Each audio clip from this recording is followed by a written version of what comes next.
মধ্যম গ্রামে ট্রলিবন্দি দেহ উদ্ধারের রেশ কাটতে না কাটতেই ফের এক ঘটনা। এবার বাগুইআটি দেশবন্ধু নগরের রাস্তায় দেখা গেল রহস্যময় ট্রলি।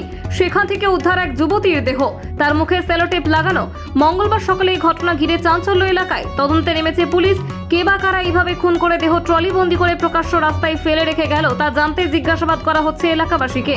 এই ঘটনায় তটস্থ এলাকার সাধারণ মানুষ মঙ্গলবার বাগুইআটির দেশবন্ধু নগরে জঞ্জাল ঘেরা একটি পরিত্যক্ত এলাকায় কালো রঙের ট্রলি ব্যাগ পড়ে থাকতে দেখা যায়। সন্দেহ হয় স্থানীয়রা খবর দেন পুলিশে। ঘটনাস্থলে বাগুইআটি থানার পুলিশ পৌঁছে ট্রলি খুলে দেখতে পায় ভিতরে এক যুবতীর দেহ, তার মুখে বাদামি রঙের সেলোটেপ।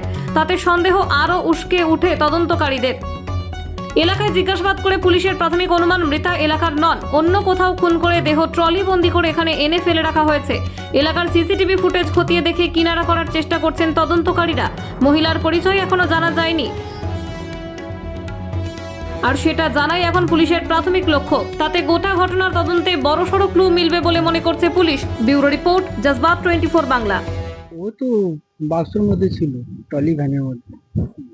ওই বাক্সের মধ্যে ছিল, মাথার চুল দেখে তারপর লোক চালাচালি করতে। মানে ট্রলি থেকে চুল বেরিয়েছিল। কারা খুঁজে পেল?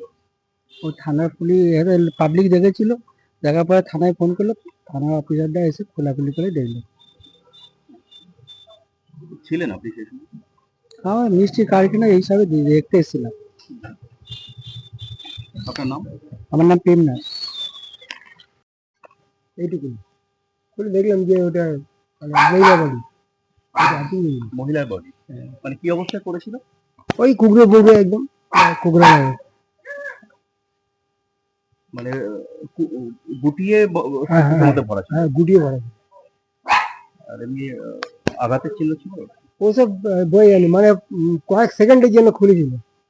খুলে জাস্ট দেখেছি যে ওটা কি আছে, ওটা বডি আছে না অন্য কিছু আছে। প্রথম কারা দেখলো? পুলিশ। না, দেখলো কারা? পুলিশ তো এলো পরে। এই পাড়ার লোকেরাই কারো কেউ দেখেছে। আর বোঝা যায়নি যে কোথা থেকে বা না কোথায় না বাড়ি? না না না, ওই চুলটা বেরিয়েছিল, ওইটা দেখেই সবাই সন্দেহ করেছে যে কি এটা বডি আছে ওর মধ্যে। তারপরেই সব লোকজনরা আসে, সব দেখে।